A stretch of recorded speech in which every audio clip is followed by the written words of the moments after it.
युद्ध में विजय दिलाने वाली काली साधनाएं जब मां स्वयं रणभूमि में उतरती हैं।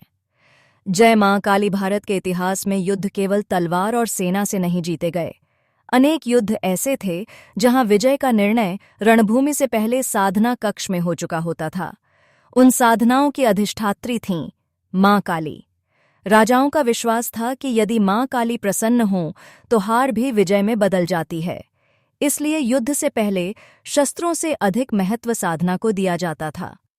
प्राचीन ग्रंथों और लोककथाओं के अनुसार काली साधना का पहला उद्देश्य विजय नहीं, भय का नाश था।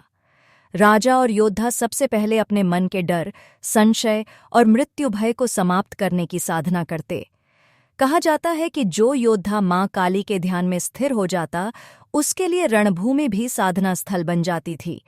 यही कारण था कि कई बार कम सेना होते हुए भी विजय प्राप्त हुई। बंगाल और असम के राजवंशों में रात्रिकालीन काली साधना अत्यंत प्रसिद्ध थी। अमावस्या की रात एकांत में दीपक और रक्तवर्ण पुष्पों के साथ मां काली का ध्यान किया जाता। यह साधना किसी को नुकसान पहुंचाने के लिए नहीं, बल्कि स्वयं के भीतर छिपे कायरता के विनाश के लिए होती थी। इतिहास कहता है कि ऐसे साधक युद्ध में पीछे नहीं हटते थे, क्योंकि उन्होंने पहले ही मृत्यु को स्वीकार कर लिया होता था। अहोम और पाल वंश के राजाओं में कवच साधना का वर्णन मिलता है। युद्ध से पहले मां काली से रक्षा कवच की प्रार्थना की जाती। मान्यता थी कि मां काली अपने भक्त को अदृश्य सुरक्षा प्रदान करती हैं। कई युद्धों में राजा गंभीर संकट से बच निकले और इसे मां काली का कवच माना गया। यह साधना बाहरी शत्रु से अधिक आंतरिक दुर्बलता से रक्षा करती थी। कुछ राजाओं द्वारा की जाने वाली उग्र काली साधना अत्यंत रहस्यमयी मानी जाती थी। यह साधना केवल अनुभवी साधकों द्वारा की जाती, जहां मां काली को काल, विनाश और परिवर्तन के रूप में स्वीकार किया जाता। इसका उद्देश्य था युद्ध के परिणाम को स्वीकार करने की शक्ति। कहा जाता है कि जो इस साधना में सफल हुआ, उसके लिए विजय या पराजय समान हो गई और वही वास्तविक विजेता बन गया।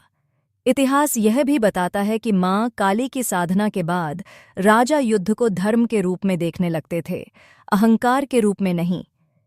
इसी कारण कई विजेता राजा युद्ध के बाद भी विनम्र रहे। मां काली उन्हें स्मरण कराती थीं कि शक्ति स्थायी नहीं, सेवा के लिए होती है। इन साधनाओं का सबसे बड़ा रहस्य यही था कि मां काली युद्ध जिताने से पहले मनुष्य को जीतना सिखाती थीं। जो अपने भय, क्रोध और अहंकार पर विजय पाले, उसके लिए बाहरी शत्रु स्वयं पराजित हो जाता है। मां काली की युद्ध साधनाएं हमें आज भी यही सिखाती हैं। जीवन का सबसे बड़ा युद्ध बाहर नहीं, अपने भीतर लड़ा जाता है, और उस युद्ध की विजेता हैं मां काली। जय मां काली।